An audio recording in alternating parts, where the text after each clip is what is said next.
Am I the jerk for telling my lesbian ex-wife that her partner cannot be my son's mom? Posted by you/OK5110. Hi all, throwaway because my friends are not completely aware of this current situation. I, 35M, was married to my ex-wife, 34F, for 7 years. 2 years ago, my ex-wife came out as a lesbian. This came as a complete shock to me. She and her partner, who were co-workers, had been having an affair since she joined the company a year before our divorce. We have a son together, 8M. I was heartbroken and devastated. I felt betrayed, as I had spent 7 years of my life with this woman, and it all felt like a lie now. When I confronted her, she told me that she had to live her truth and that she tried to suppress her identity because she didn't come to terms with it until she met her partner. When I asked whether she loved me, she told me that while she loves me, it's different from how she loves her new partner. This broke my heart even further. The divorce was quick as she did not want anything from me, and we agreed to a 50-50 split of custody. I decided to go no contact with her and handled the custody transfer process through my sister, 27F, whom I moved in with after the divorce. I sold the house, and we mutually agreed that the excess money from the sale would go into a college fund for our son. I could not bear to stay in that house anymore, as it kept reminding me of her betrayal. For context, she introduced her partner as her work friend, and I believed her. I had no reason to suspect anything, and they had several girls' nights, which I now figure were probably cover for the affair. For 6 months, I was in a depressive state because I didn't know where I went wrong. But this is one of those scenarios where nothing I could have done would have made it better. This realization made me even more depressed, and the fact that all the vows and little things she said at our wedding were all just lies trying to keep up a ruse made it even worse. The two people that got me through this state were my sister, to whom I am eternally grateful for helping with her nephew and supporting me while maintaining her career, and my college ex-girlfriend. Around 4 months after the divorce, we reconnected at a reunion, and she really helped me through the worst of it as a friend. About a year after the divorce, we started officially dating, and I introduced her to my son. During this time, my ex-wife's partner had limited interactions with my son. This was not because of anything I said, but my ex-wife wanted him to adjust to his new reality. My son is at that weird age where he understands what's going on but doesn't fully grasp the situation. If you know, you know. He understands that mommy has a girlfriend and that mommy and daddy are no longer together. I'm pretty happy with how he has come to terms with the divorce, especially considering we didn't explicitly talk to him about LGBTQ+ topics. We had decided that we could discuss these things when he's a bit older. Around 8 months ago, my ex told me she was officially moving in with her partner and that she was engaged. At this point, I was still no contact except for brief conversations concerning our son. She invited me to the wedding, but I declined. They were planning a destination wedding in Spain, where her girlfriend lives. She wanted to take our son to the wedding, which would require him to miss school for a week since she also wanted him to meet her girlfriend's family. I told her that missing school for a week didn't make sense and suggested she plan her wedding during his vacation, as she didn't yet have a fixed date. She argued that they likely wouldn't find a date aligning with his vacations, as they wanted to get married as soon as possible. I relented and agreed, since I didn't want to interact with her further, and it was within her rights to have her son at her wedding. The problem started when my son returned from the wedding. He was supposed to stay with me, as we have a flexible week-in/week-out custody arrangement.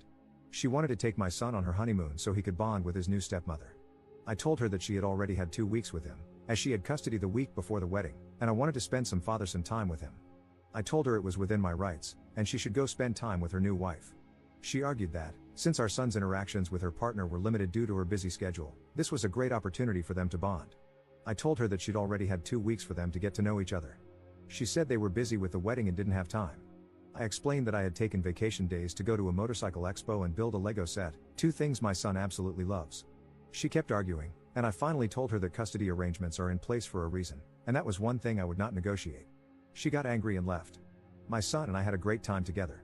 I even got him one of those kid-sized motorcycles since he liked them so much. Over the next few weeks, we returned to our week-in/week-out routine. One day, I saw that my ex had posted a photo shoot of them and my son under the caption #lesbianmommies.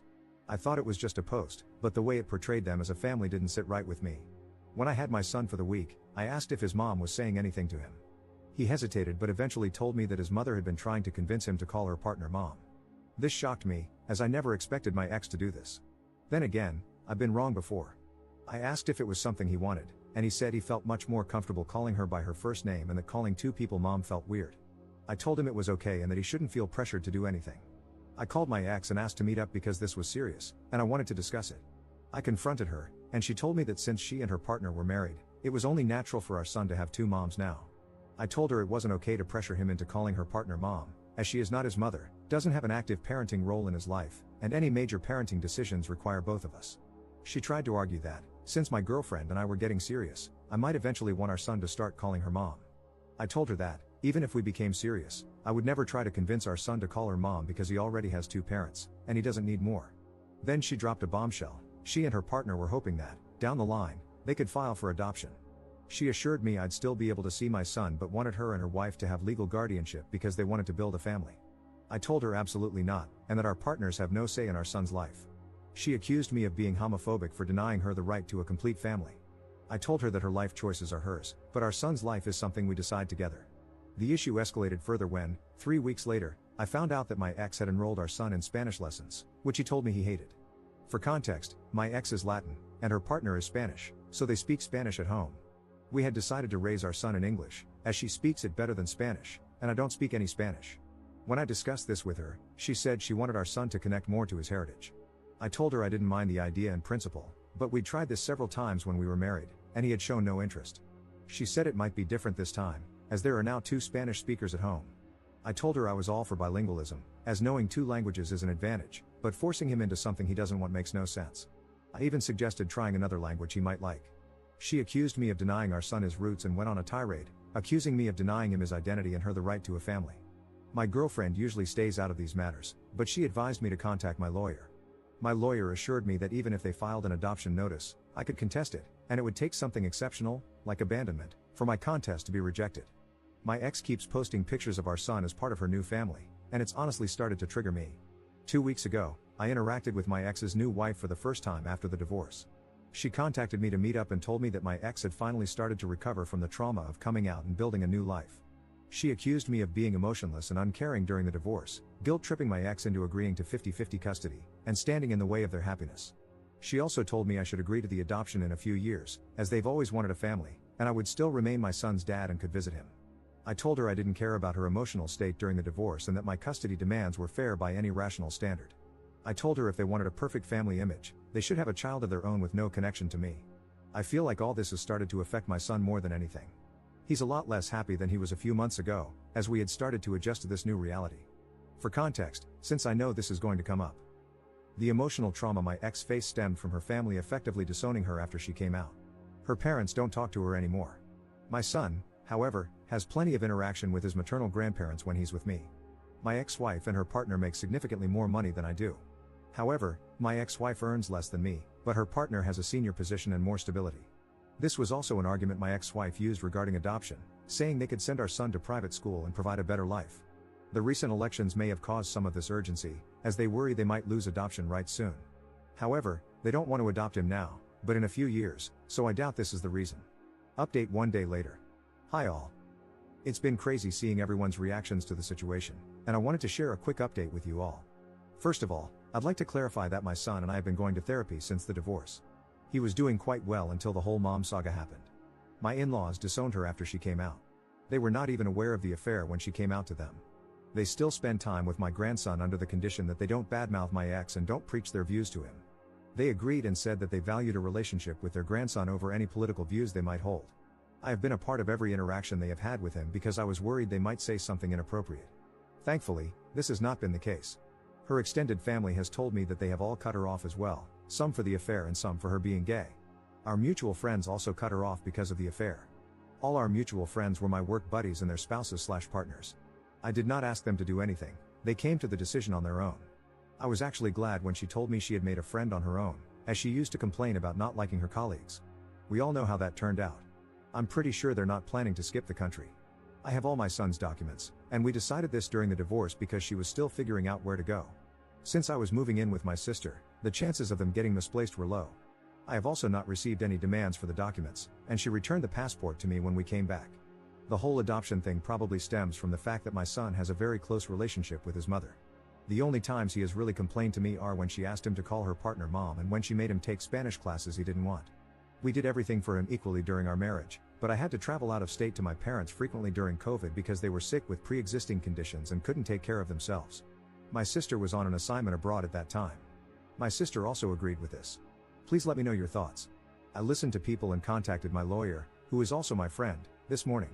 He told me the same thing as last time, that it would take something really unusual for the adoption process to go through, like child abandonment. He also said that they are a bunch of idiots who have no idea how the law works. He also told me that if the whole "we want to adopt him" is a real thing and if she is talking negatively about me to my son and I could prove it, I could get custody. This has not been the case, as I've not heard my son say that his mom says bad things about me. This brought me a sigh of relief. I plan to contact my ex today with the following conditions. We both install parenting apps and document all interactions. No more mention to me or my son regarding adoption or calling her partner mom. No more posting images of my son as part of their perfect queer family, because, frankly, I don't want my son's photos on the internet when he is so young. He can decide what he wants when he is older. I plan to talk to my ex in a couple of hours. Please let me know what you think about this. Second update 1 day later. Hi all, I talked to my ex today. She was busy yesterday, and I wanted more time to gather my thoughts. When we met, I put forth my demands. She told me the parenting app idea seems fine and that she has no problem with it. She got sad when I told her to drop the idea of adoption and calling her partner mom, as it's just not going to happen. She explained that her family had pressured her to settle down. I proposed after a year of dating, and I didn't know this, and getting pregnant so soon after getting married wasn't what she had in mind. She got pregnant 1.5 years after getting married. Does that count as soon? I don't know. She said she had been in the closet her whole life because of her parents and thought marrying me would make her feelings subside. She was happy until she met her partner. She went through postpartum depression after giving birth, but I didn't know she hadn't wanted to get pregnant so soon. She then admitted that the reason they, her wife and her, wanted to adopt my son was that she wanted to start fresh. She said she was never really happy during our marriage and that with her new wife, she could have the family she'd always dreamed of. She didn't want my son to grow up resenting her for being a lesbian since he doesn't have much exposure to people like her, apart from her and her partner. Look, I have to be honest here. I don't know any gay people, and no one in my family or circle of friends is gay. We've never talked about these things because it just doesn't come up in daily life. That doesn't mean my son and I have no idea who they are, especially after the divorce. I told her this wasn't going to happen and that he has had a lot of exposure to people from her community. I told her it seemed like a flimsy excuse to separate my son and me and that she was making it up to justify her actions. After some arguing, she revealed the real reason she and her partner wanted to adopt my son. Reddit, your prediction abilities are unreal. Apparently, they wanted to adopt him because they are considering moving to Spain in a few years. I told her she couldn't do that and that the legal framework supports me and my rights in both countries. She admitted she knew this, which is why they wanted me to sign the adoption papers. I told her she was crazy to think I'd agree. I reminded her that she still needs my permission to take him out of the country, just like when they got married in Spain. Thanks to a Reddit comment, I researched the laws about this, so I know this isn't happening. She said they wanted to see if I'd agree, and if I didn't, they wouldn't pursue it because she doesn't want to be separated from her son. I emphasized again that this is not going to happen and that if she tries anything or says anything to my son, I'll sue for full custody. She looked sad and said they wanted to check with me first. I told her, in what world would you expect me to give you and your wife full custody? First, you divorce me, leave me for a woman, and then expect me to sign over my child and act like nothing happened? I told her from now on, every interaction will be documented, and if I suspect anything, I'll sue for full custody. She seemed scared at the idea of losing custody. I don't think she considered that possibility, and she agreed. I also told her not to try to create this picture-perfect queer family because it's not going to happen. Our son has a mom and a dad that he spends half his time with, not two moms. He is not her affair partner's son. He's her son and mine. If she wants a child with her wife, they can have one on their own. I reminded her that the courts are more likely to side with me because of what she's been trying to do and the fact that I work from home and spend more time with our son than she does. I've been trying to ensure he has a stable relationship with both parents since the divorce because I don't want him to resent either of us. But if she tries to remove me from his life, I'll sue for full custody and deal with any resentment he has toward us. I didn't want to argue anymore, so I left the room. I secretly recorded the conversation to have proof in case anything happens. Honestly, Reddit, I've been very angry at my ex since the divorce. I haven't shown it around her or my son because I don't want her to use it against me, and I've been going to therapy, but I'm still angry inside. Her comments today about our marriage hurt me even more. I spent 7 years with this woman, and her betrayal still angers me to this day. When I got home, I contacted my lawyer friend. He reiterated that they'd have to kidnap my son for their plan to work. I asked if there was anything else we could do. He said the current custody agreement is very thorough, and we've ensured that. Whether I want full custody is up to me, but I have to be sure before putting my son and myself through the process. I don't want my son to grow up without either parent because that's not healthy for him. That's why I won't sue for full custody now. If they're foolish enough to kidnap him, which I'm sure they're not, the law is on my side. I know her partner's position at work, so I doubt they'd give it all up without a good reason. As for the passport issue, I have all his documents, and things like notifying me about travel or hospital visits are already in the custody agreement. The legal framework is solid. My ex-wife is still a good mother who loves him, and he enjoys spending time with her. Plus, my son is the kind of person to tell me if he's uncomfortable with anything, so I'll know if they keep pushing their nonsense. On a positive note, I'm not against Spanish lessons, but my son doesn't like them. I just suggested he try learning a language he enjoys. There are plenty of options. I didn't bring this up with my ex, but now I know she was pushing for Spanish because of the Spain idea. Thank you, everyone, for your support. You really helped me understand the situation. I can't believe I didn't think about her considering Spain until I read the comments. You all are amazing.